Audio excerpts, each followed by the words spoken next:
Hey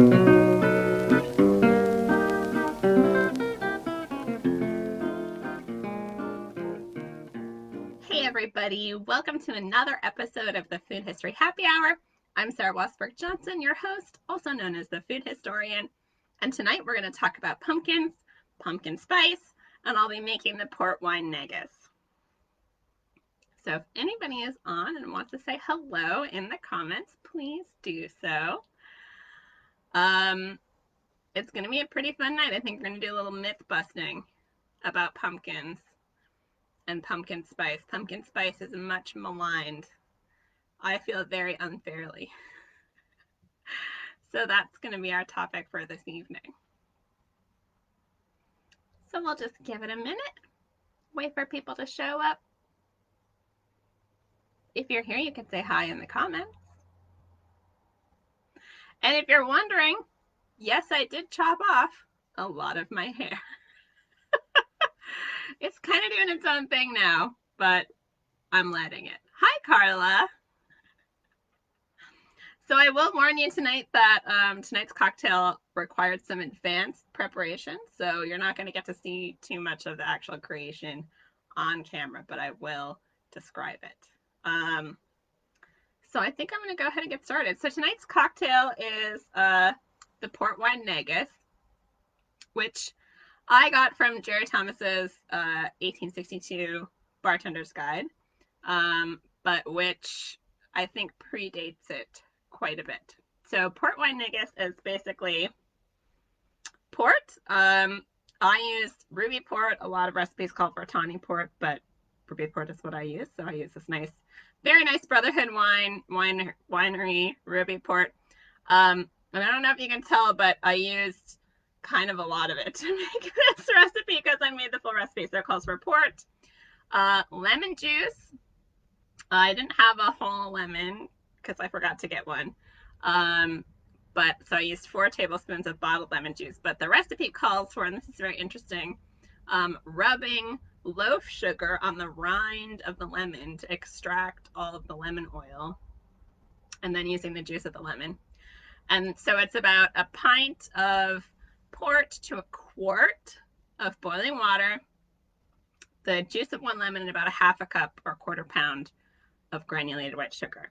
And then the magic ingredient that makes this a good cocktail to talk about for discussions of pumpkin spice is this little guy right here.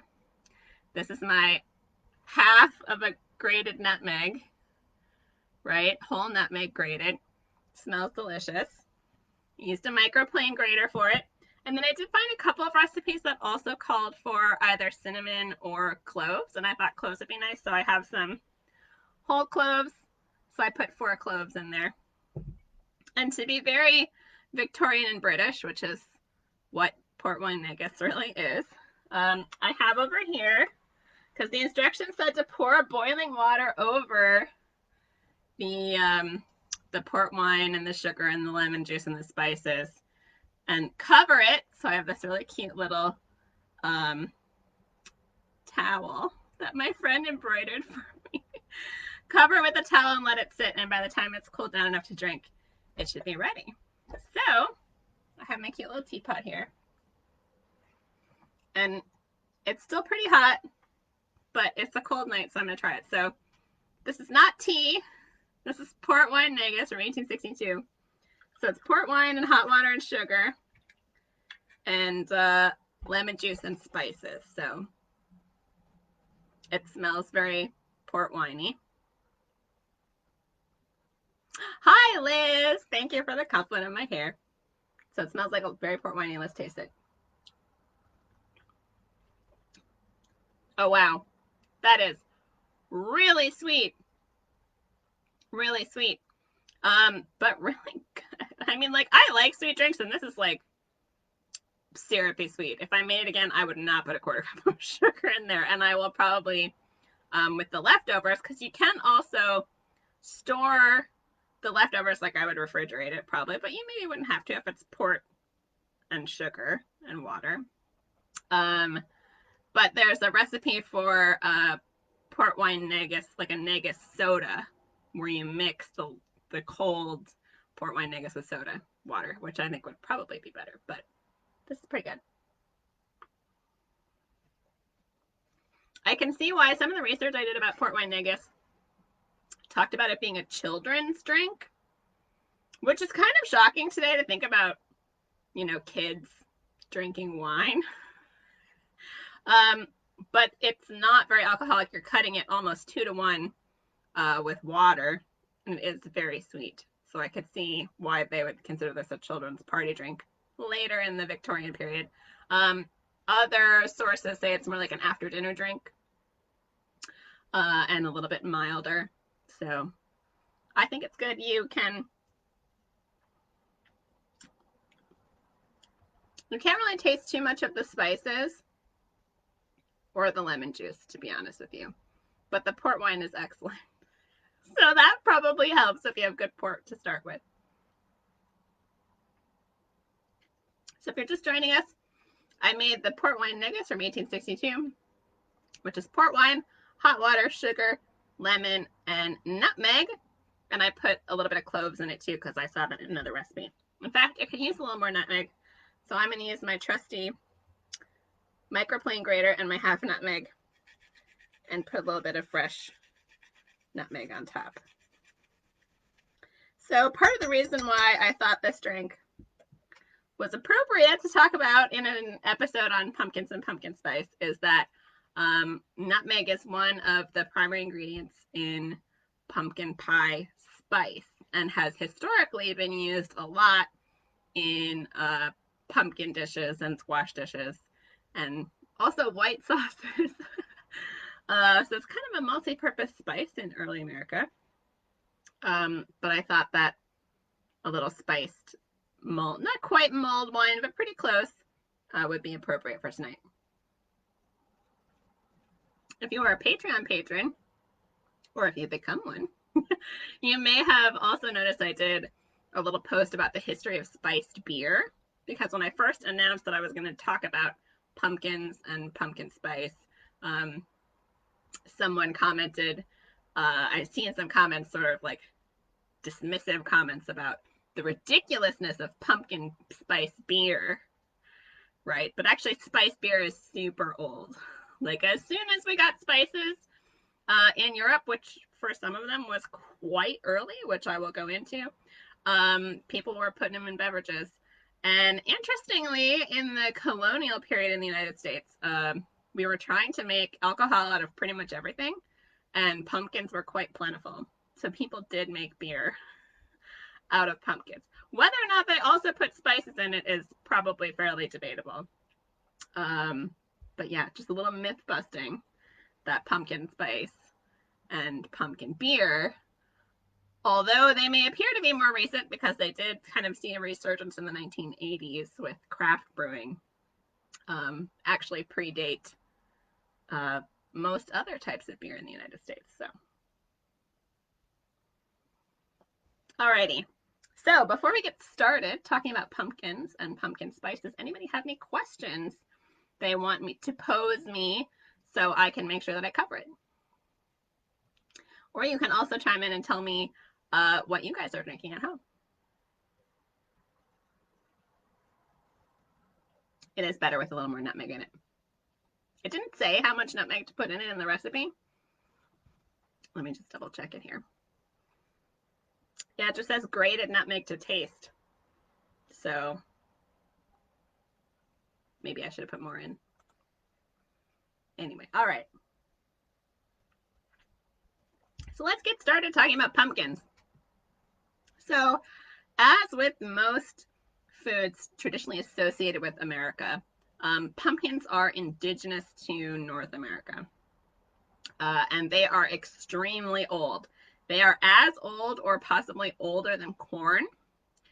So they're estimated between 3,000 and 7,000 years ago that indigenous people in North America, primarily the Oaxaca region of Mexico, although possibly also what's considered the American South in the United States, started developing pumpkins. Like many foods, when people first started domesticating them, they were very seedy and didn't have a lot of fruit to them, but they were gradually bred over time by indigenous people to have more and more flesh in the fruit, right? And so that's how we get most varieties of modern pumpkins and squash. And that is really what kind of saved a lot of European immigrants to New England, was this combination of corn, squash, and beans, which in a lot of indigenous cultures is known as the three sisters, because they're often grown in conjunction with each other, because they provide symbiotic,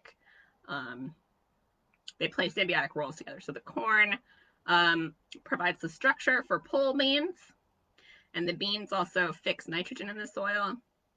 And then the pumpkins have very broad leaves, and so they shade the soil and keep moisture in the soil. And so they were often grown together. Hi, Heather. Heather says she's out of port, so she made another of the cider cocktails from last time. You'll have to tell us which one you're drinking. It's also very appropriate for fall. If you missed the last episode of Food History Happy Hour, we made the Jersey Cooler, which is usually a combination of hard apple cider and bitters. There's a bunch of versions I posted on my blog if anybody wants to check it out.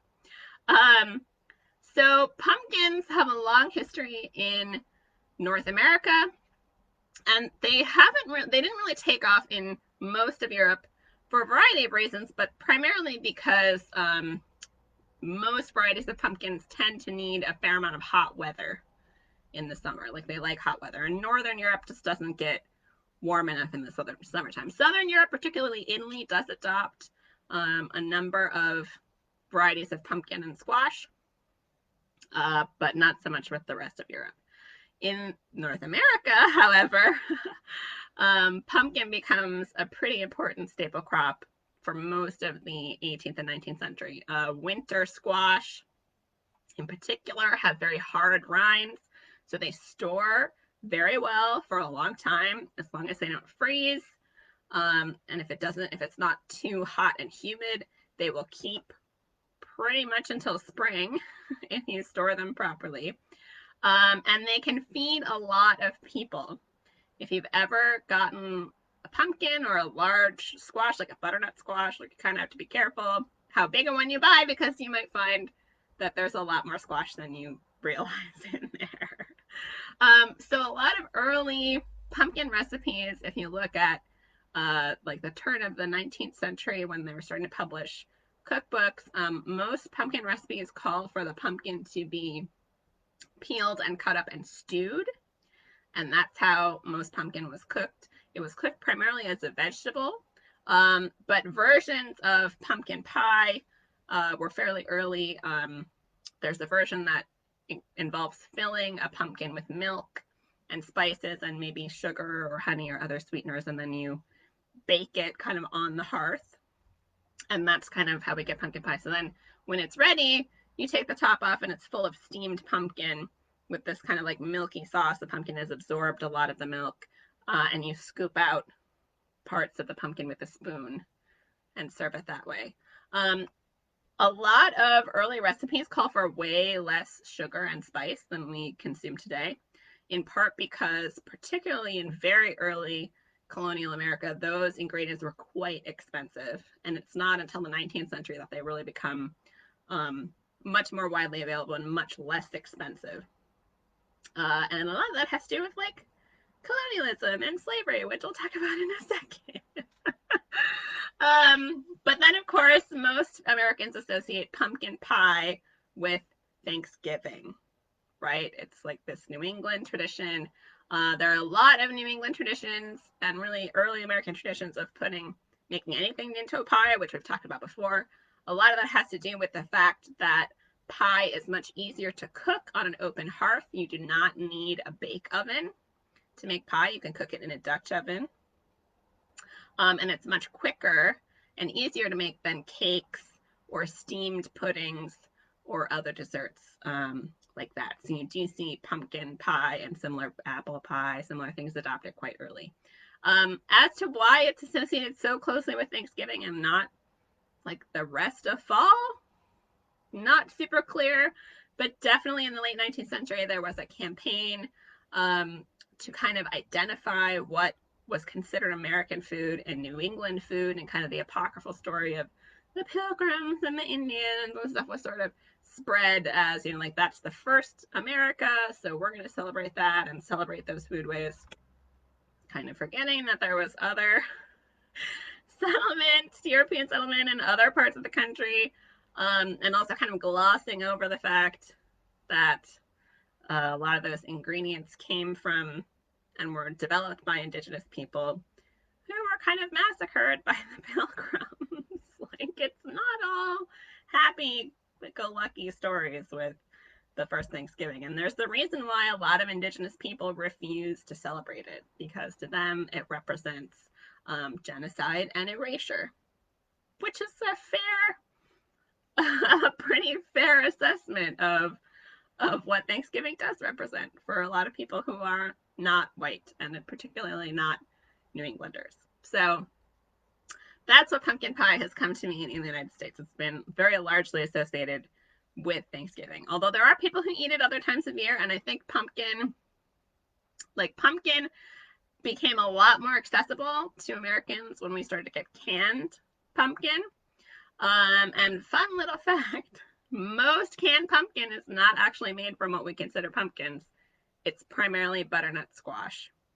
And the reason why it's primarily butternut squash is because butternut squash cooks up very smooth, right? If you've ever cooked pumpkin from scratch, you know it can be a little stringy depending on the variety you get. I actually like a little bit more texture depending on what I'm using it for. But the ubiquity of canned pumpkin has, led to a rise in all sorts of other pumpkin flavored things, in particular pumpkin cakes and bars and other things that were developed in the late 19th and particularly the early 20th century. And that has just become pumpkin muffins, scones, anything has become part of our cultural lexicon. So, pumpkin spice, which is not necessarily the same as pumpkin pie flavored things. Like if you've ever gone somewhere and you see there's a pumpkin pie flavored thing and then there's also a pumpkin spice thing, and you're like, aren't they the same? They are not. Pumpkin spice and pumpkin pie spice, like pumpkin spice is actually a shortened version of pumpkin pie spice, is actually a spice blend.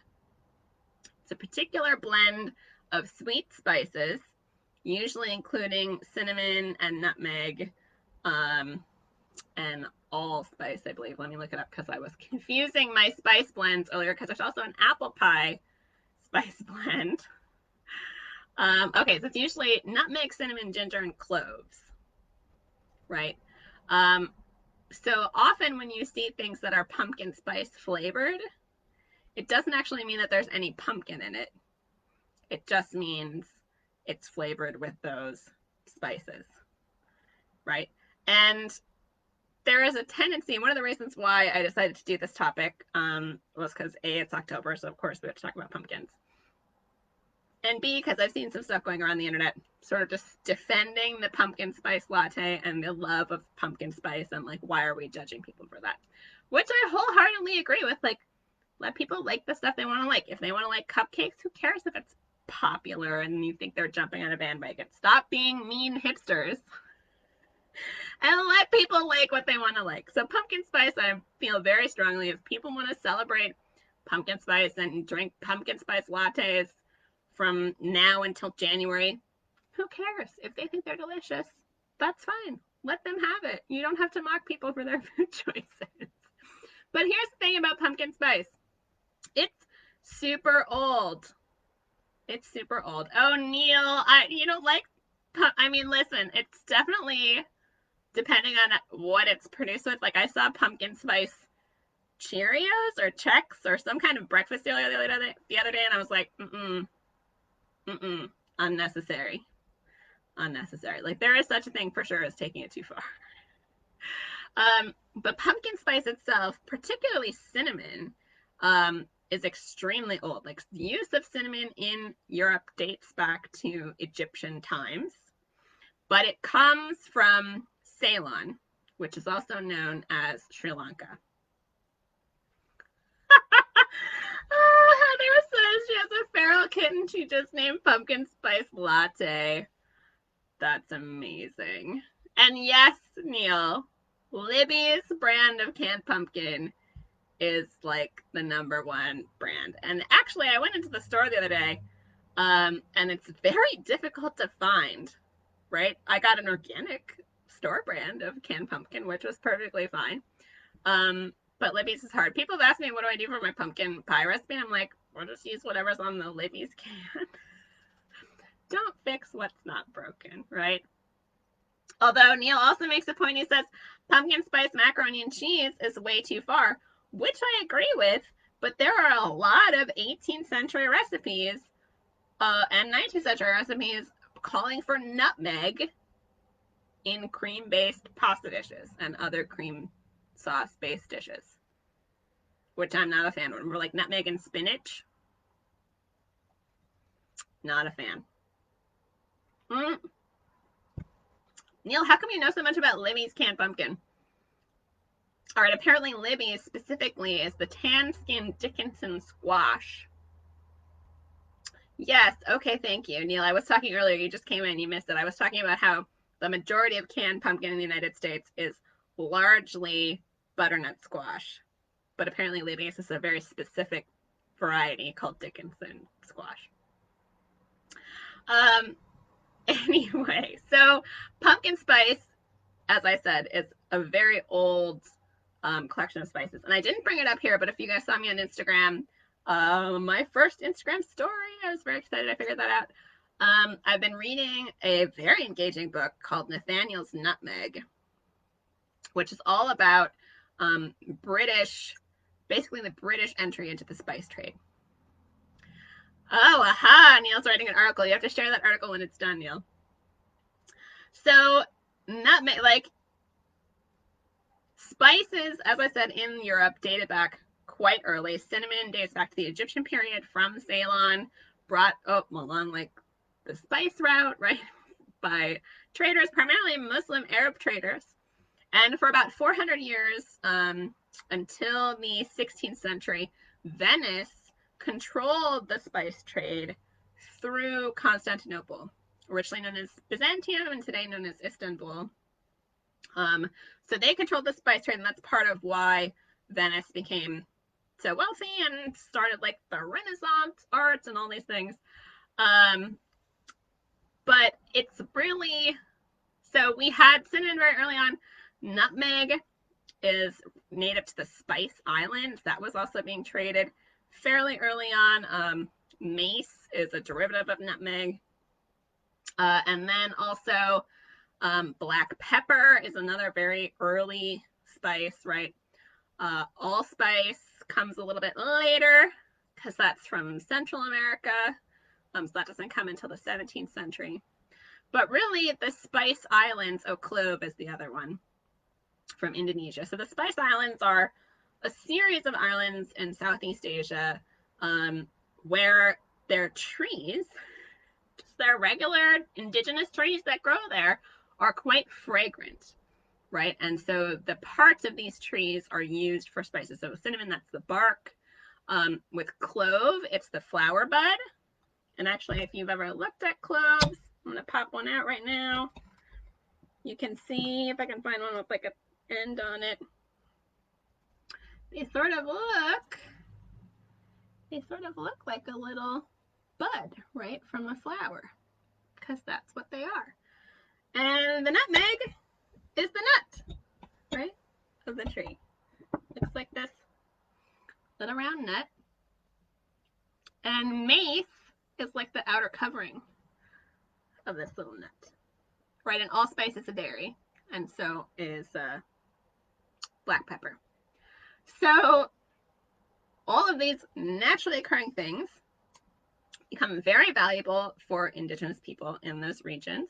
And for a very long time, Asian, primarily Chinese, and Arab traders coming across the Indian Ocean and people in India were trading with these indigenous people and making a lot of money. So spice is super lightweight and it's extraordinarily valuable. And as long as you keep it dry, it doesn't really go bad. So it made the perfect item to trade over long distances in kind of the ancient world and the early modern era, because it didn't matter if it took you 2 years to get back. If you brought, a couple of pounds of each spice, you probably would make quite a lot of money. So it made it worth it. In the 16th century, so the 1500s, right, Europeans were expanding beyond their borders, right? They were interested in conquest and colonization and in wealth and riches like gold, jewels, silver, and spice. I feel like we're kind of coming back around to the topic of Dune, right? Spice was life. Spice was one of those extremely valuable cargoes that could make people fabulously wealthy.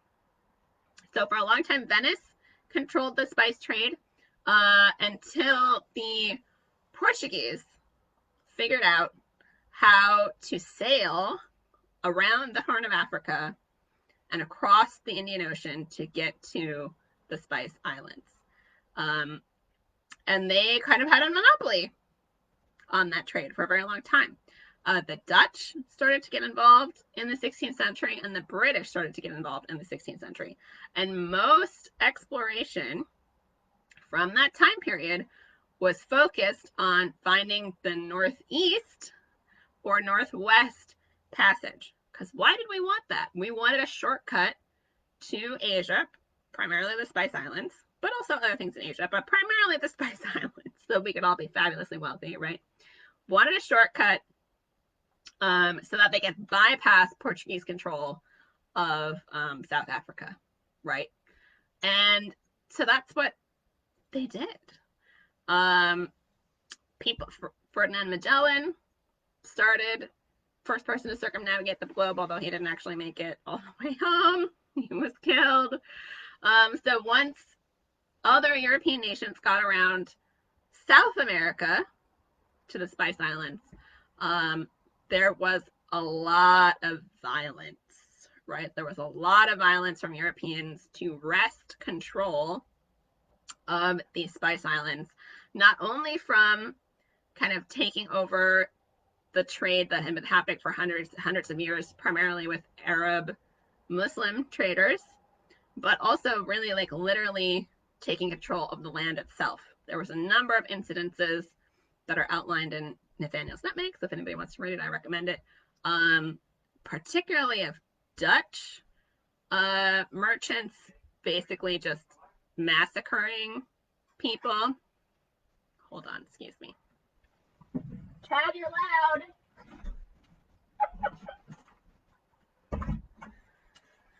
Sorry, my husband has a very loud voice. So there's a number of instances of the Dutch like going to one set of islands and not getting what they want and just massacring all the people there, like literally women and children, everybody murdered, and then going to the next island which knew nothing of this. And the people of those islands like come out and they're like, yay, we want to trade with you, show us what cool stuff you have and we'll give you spice for it. And the Dutch were like, why are all these people coming out, and super paranoid, and so they just massacred all those people too. So pumpkin pie spice has kind of a fraught history, you guys, which I think most people don't really understand how valuable those spices were at the time and how many kind of barbaric people went on these get-rich-quick trips and did whatever they could to come back with as much money as possible so they could be fabulously wealthy. Also, this is very early in European exploration of the world, and a lot of people don't really know what they're doing. So a lot of trips, people died, boats wrecked, they didn't come back. You make it around the southern cape of South America, and then it's like, oh, we're out of food, and so you start going across the Pacific Ocean, and there's like nothing. So by the time you make it to some island, half your people have died of scurvy. You know, it's a really interesting time period in European history where people are basically going crazy to make money no matter the cost. So eventually, that kind of calms down a little bit. Some of these trees are successfully farmed instead of just relying on wild, kind of indigenous occurrences. And so that's why spice is not worth more than its weight in gold today. So by the time you get to the 19th century, right, so spice is fairly popular and occurring on a regular basis in the 18th century. Neil, I'm sure, could talk all about nutmeg graters and the kind of colonial American obsession with nutmeg. But by the time you get to the 19th century, both sugar and these sort of exotic spices are widely available. And so you get the development of foods like spice cake, right? You get gingerbread becomes very commonplace. These foods that in the medieval period, you know, fruitcake, in the medieval period, this is like only the fabulously wealthy people could afford to make these great cakes of fruit cakes with spices and candied fruits and sugar and almonds and all these expensive imported ingredients. And, you know, 200-300 years later, it's ubiquitous. And by the end of the 19th century, you start to get the development of a lot of spice and extract companies. And that's where you start to get the spice blends, like pumpkin pie spice, right? So that is kind of our background about spices and pumpkin pie spice. And like I said, with the proliferation of canned pumpkin, and also for some reason, just everybody getting super excited about pumpkin spice in the 21st century, it's become super ubiquitous now. But that's a little bit of the history behind it. So, does anybody have any questions about pumpkins or pumpkin pie spice or how it was used? Or does anybody have any questions about the port wine negus? Neil, I think you missed that. That's what I made tonight. Port wine, boiling water, lemon juice, too much sugar, and freshly grated nutmeg. And then I put a couple of cloves in my teapot full. But don't worry, I'm going to save the rest, and I'll make a negus, a port wine negus soda later on. We'll see how that is. That's a cold beverage. Ooh, it's good, but it's so sweet. But I'm going to warm it up a little bit. Does anybody have any other questions? You've all been so quiet tonight.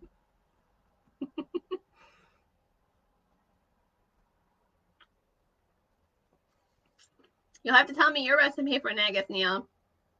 This is too sweet. This is the Jerry Thomas recipe. And it has a half cup of sugar, which is too much. I think I would do a quarter cup next time. Of course, I used ruby port for mine, which is already quite sweet. So maybe if I used a tawny port or something a little less sweet, it would even out a little bit. But oh, Heather, oh, it says she always puts nutmeg in her cream spinach. Yep, white sauce, you know, bechamel with nutmeg was a huge thing. You can get nutmeg poisoning. I don't know if everybody knows this, but there is such a thing as consuming too much nutmeg, and it'll kind of like make you hallucinate and stuff. Yeah. I'm not glad that you missed the Fridays, but I'm glad that I'm here tonight and that you're here tonight. Yeah, he says tawny port is more dry, so. And then also I think if there was more lemon oil in it, like if I had used, I cheated and I used bottled lemon juice, but if I had used lemon and the lemon zest, it probably would have been more lemony. But I definitely would, you know, this is a good holiday drink because it's not too alcoholic. Like I said earlier, by the Victorian period, it was considered a children's beverage, which is, I think, maybe a bridge too far for modern Americans. But yeah, it's definitely good.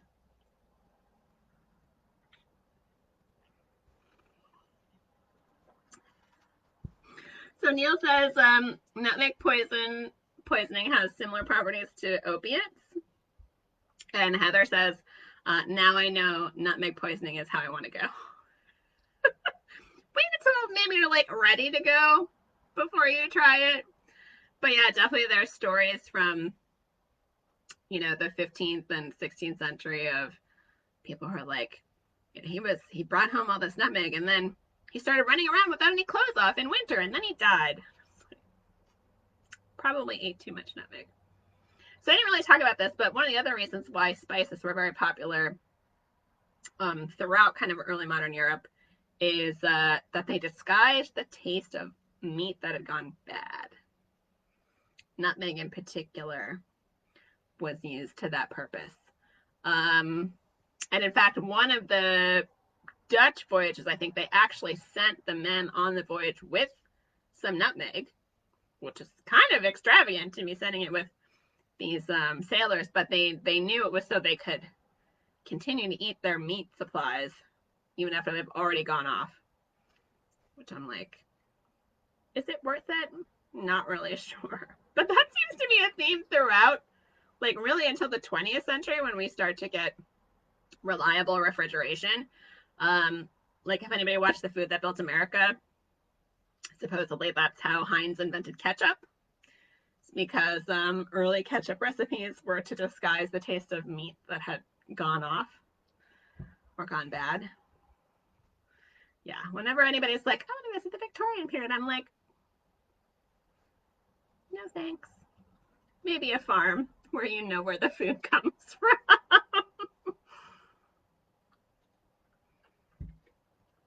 Alrighty, I'm trying to think if I missed anything in my discussion. I don't think so. I think we pretty much covered the topic. I am going to disappoint everybody and let you know that the next Food History Happy Hour is not actually going to be until the Friday before Halloween. I'm going to be away in the middle of the month, so I won't have access to my delightful office. So I'm not going to do one on the 16th. But I am in the middle of prepping for the Halloween edition of Food History Happy Hour. I don't know what I'm going to make for a beverage yet, so if anybody has any suggestions for something properly Halloweeny and also historic, I will happily take them. And then I don't know if everybody saw this on Instagram or Facebook, but I am actually doing, I call it a treat with no tricks. I'm doing a special little thing where if you become a Patreon patron in the month of October, I am going to mail you a Halloween history packet, which I am working on, and I'm already up to 6 pages. And it's got a ton of really fun Halloween history and lore, cool images, cool ideas. I have like a giant stack of books that you can't see because it's off camera. But I just found, I've been going through my cookbook collection looking for Halloween menus and Halloween stuff. And I found this cute little one. What kind of party shall I give? And sadly, it doesn't say anything about Halloween, ironically. Although it does, apparently St. Patrick's Day and Valentine's Day were like both super popular party options. Maybe because there's like nothing else going on in the winter and people need stuff to do.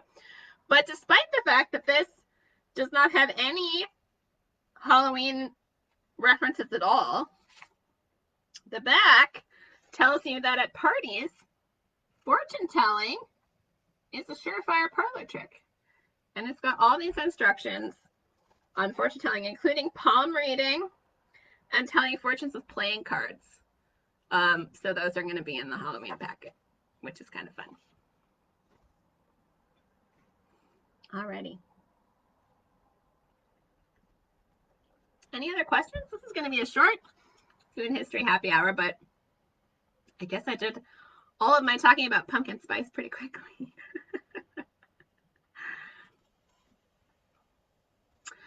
Another thing that Americans don't really do anymore is we don't really use spices in savory applications, with a couple exceptions of immigrant foodways, right? So Greek foodways use cinnamon and other sweet spices in savory dishes. In German, Pennsylvania Dutch communities also, there's like sauerbraten and other things that use sweet spices with savory applications. But aside from the occasional grating of nutmeg on your spinach or your white sauce, most American applications of these spices tend to be in desserts. You know, what's apple pie without cinnamon or cloves? What's pumpkin pie without nutmeg or other pumpkin pie spices? What's gingerbread without the ginger, right?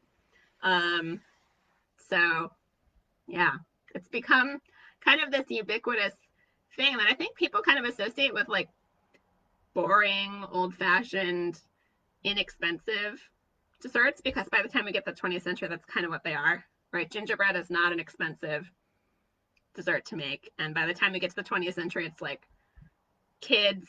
It's like a kid's dessert, right? Because it's not fancy, it doesn't have frosting, it's usually just one layer.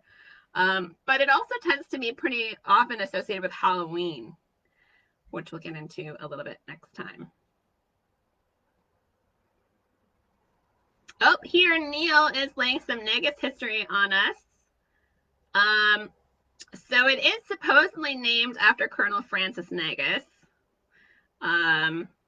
who was MP from Ipswich, England, lived from 1717 to 1732. I assume that's how long he was MP, not how long he lived. Neil's recipe is 3 ounces tawny port, 1 ounce lemon juice, ½ ounce simple syrup, top off with boiling water, dust with nutmeg, and a cinnamon stick. Diluted version of a bishop. That makes sense. I made the bishop cocktail on Food History Happy Hour before, so if you want to comb through the YouTube archives, it should be in there. Cool. Thanks for sharing, Neil. All right, any other questions or comments?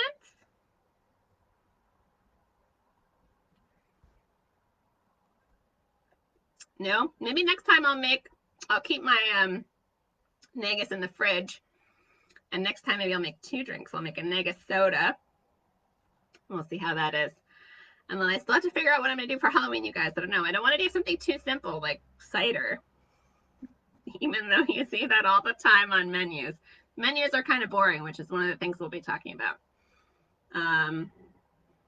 But yeah, not much else to report. I'm spending my weekend, which is Monday and Tuesday for me, decorating my house for Halloween. So I'm super excited about that. Is anybody else doing anything special for Halloween? Normally I would have a party, and I did have a great party last year, which is on my blog as a very vintage Halloween, if anybody wants to check it out.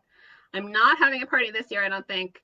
I thought about it, and I have too much going on in October this year, I think. But also I just, it's not good to get together yet. So I'm going to decorate my house inside and out instead.